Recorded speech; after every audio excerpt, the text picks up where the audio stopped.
Selamat datang ke Unit Bimbingan dan Kaunseling SMK Alam Damai.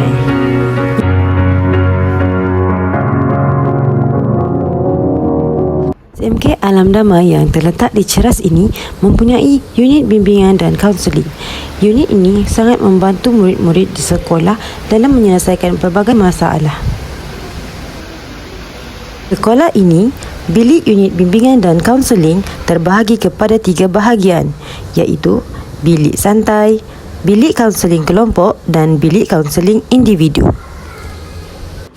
Guru-guru kaunseling sangat mengalu-alukan kedatangan mana-mana pelajar untuk berehat atau bersantai di bilik tersebut. Mereka boleh datang ke bilik tersebut pada waktu rehat ataupun pada bila-bila masa. Penyediaan kondusif ini sangat memberikan keselesaan kepada pelajar untuk melawat ruangan tersebut pada waktu yang mereka inginkan. Bimbingan kaunseling kelompok ini pula menyediakan ruang kepada kumpulan atau kelompok untuk menjalankan sesi bimbingan dan kaunseling. Kebiasaannya, sesi ini dilakukan secara beramai-ramai di dalam bilik tersebut. Kaunseling kelompok merupakan satu pendekatan yang dinamik dan berkesan bagi kaunselor terlatih dalam proses membantu klien dalam menyelesaikan masalah. Pendekatan ini dikhususkan bagi golongan individu biasa yang menghadapi masalah yang sama dalam satu masa dan isu permasalahan yang dihadapi berbentuk permasalahan yang normal.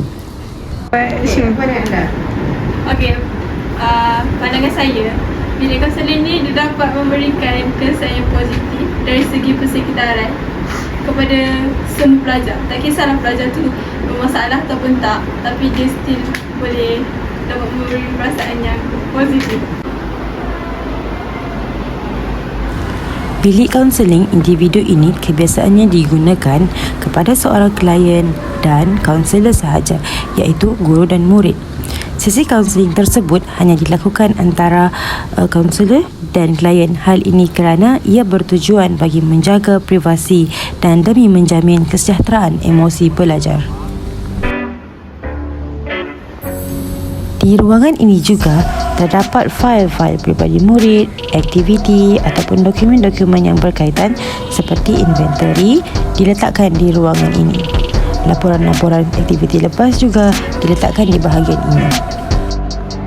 Namun seiring dengan peredaran masa, penggunaan kertas semakin diminimumkan kerana semua maklumat akan direkodkan secara dalam talian.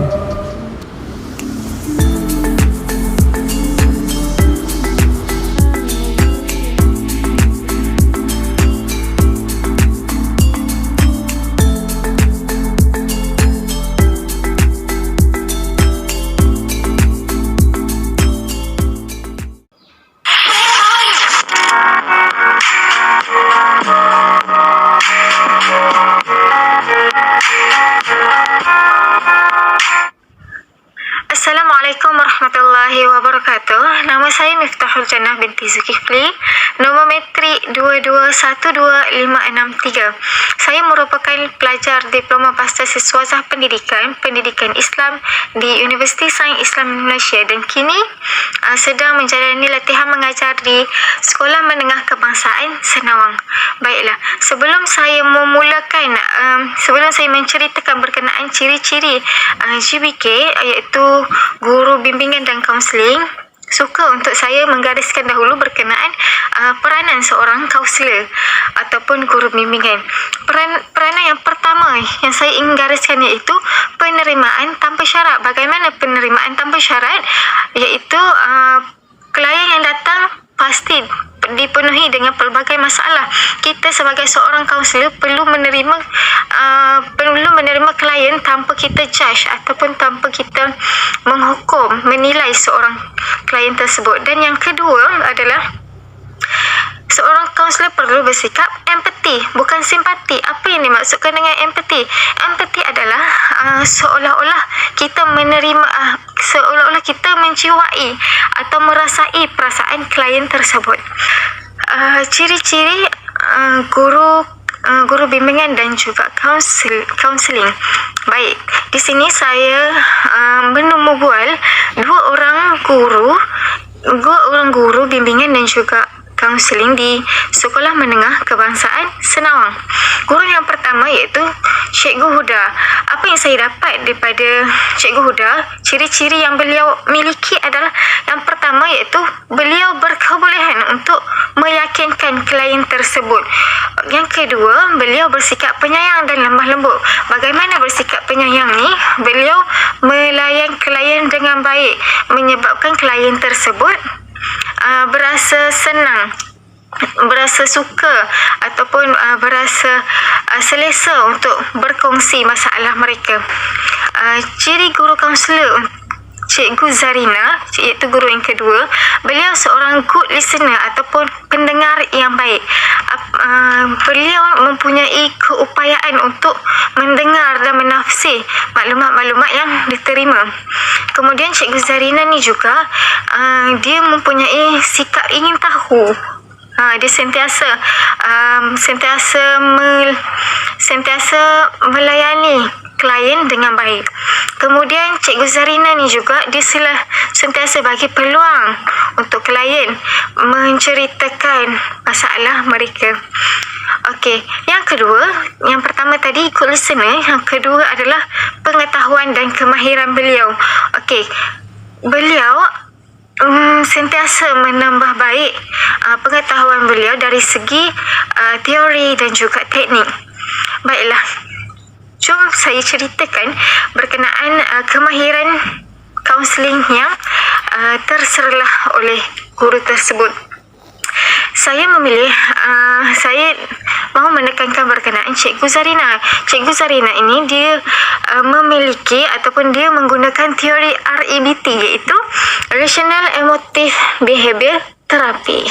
Kemudian persoalan yang ketiga, apa yang anda belajar daripada ciri-ciri kaunseling yang berkesan? Okey, apa yang saya belajar daripada hasil temubuan ini iaitu ciri yang pertama, saya belajar kenaan good listener. Betul apa yang dikatakan oleh Cikgu Zarina. Saya sangat bersetuju dengan ciri-ciri ini. Kerana ciri-ciri ini dia berkaitan dengan perasaan seorang klien dan bagaimana seorang guru bimbingan ataupun kaunselor mengurus perasaan klien tersebut. Okey, apa yang saya belajar lagi iaitu ciri yang kedua, seorang kaunselor ni perlu ada ciri kaunselor Islam. Bagaimana seorang kaunselor Islam dia perlu ada sifat jujur dan ikhlas, perlu adil, sabar dan tenang, adab dan berakhlak, dan yang terakhir iaitu perlu merendah diri. Bagaimana yang merendah diri? Jangan sombong, jangan cakap kita ni lah yang lebih baik daripada orang lain. Itu salah. Okey, saya rasa setakat ini saja. Assalamualaikum warahmatullahi wabarakatuh. Okay, selepas saya menjalani ataupun membuat tinjauan berkenaan unit bimbingan dan konseling di sekolah saya, iaitu di SMK Alam Damai, saya mendapati bahawa ciri-ciri seorang konselor yang saya dapat kenal pasti adalah seorang yang sangat prihatin. Seorang sangat prihatin di mana kita dapat lihat apabila sampai ke tahap pelajar amat mudah mendekati mereka. Mereka sentiasa datang melawat guru konseling untuk mendapat nasihat. Selain itu juga mereka sangat prihatin dengan keadaan pelajar yang memang memerlukan pemerhatian yang lebih. Di mana kita tahu setiap pelajar mempunyai latar belakang keluarga yang berbeza.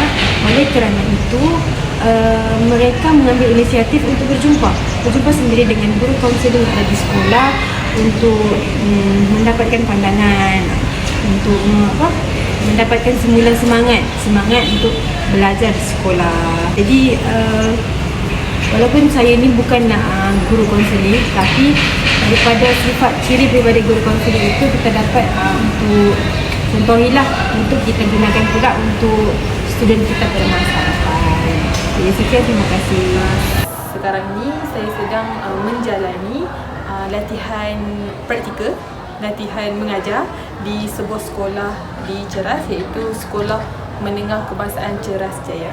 Okey, di sekolah SMK Ceras Jaya ini mempunyai 2 orang kaunselor di sebelah petang, sesi petang, yang mana kedua-dua kaunselor tersebut merupakan guru kaunselor yang berdaftar. Jadi berdasarkan pengamatan dan pemerhatian saya serta temu bual secara tidak langsung bersama dengan kedua-dua orang kaunselor tersebut, saya mendapati kedua-dua kaunselor tersebut mempunyai ciri-ciri positif yang memberi impak kepada murid-murid di sekolah ini. Okey, ciri pertama yang dapat saya lihat adalah kaunselor sekolah ini mempunyai sifat kemesraan. Okey, sifat kemesraan ini amat penting bagi seorang kaunselor kerana sikap kemesraan ini akan dapat dirasai oleh murid-murid yang ingin berkongsi masalah serta berkongsi pengalaman hidup mereka masing-masing. Apabila seorang kaunselor mempunyai kemesraan, jadi murid akan lebih bersifat terbuka untuk menceritakan permasalahan yang mereka hadapi serta berasa lebih selesa untuk bercakap dengan guru tersebut. Sikap kedua yang ada kepada dua orang kaunselor di sekolah ini ialah sikap integriti yang bermaksud boleh dan berkeupayaan untuk menjaga kerahsiaan.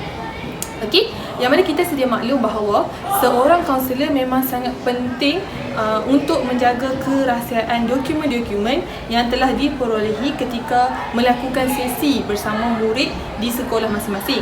Jadi, apabila saya melihat sikap ini, jelas menunjukkan bahawa guru kaunselor di sekolah ini menyimpan rapi segala dokumen-dokumen yang telah mereka perolehi ketika melakukan sesi bersama murid-murid tersebut. Hal ini juga menyebabkan murid berasa yakin dan lebih percaya kepada guru tersebut kerana mereka mengetahui bahawa setiap apa yang mereka ceritakan tidak akan disebarluaskan kepada guru-guru yang tidak berkaitan. Jadi perkara ini akan meningkatkan lagi keyakinan murid untuk berkongsi bersama guru tersebut. Kerana jika kerahsiaan ini disebarluaskan, ini akan mengakibatkan pelajar tersebut akan menjadi bahan ejekan rakan-rakan mereka ataupun guru-guru yang lain yang tidak memahami masalah yang mereka hadapi. Okey, dan ciri terakhir iaitu ciri ketiga yang ada kepada guru kaunselor di sekolah ini juga ialah mereka mempunyai sikap empati yang sangat tinggi. Yang mana sikap empati ini adalah apabila seseorang itu merasai serta meletakkan dirinya pada situasi yang dihadapi oleh orang yang menyampaikan masalah. Jadi apabila guru kaunselor meletakkan diri mereka pada masalah pelajar murid tersebut, jadi mereka akan lebih memahami keadaan ataupun masalah yang dihadapi murid tersebut secara tidak langsung, akan membantu untuk menyelesaikan masalah mereka.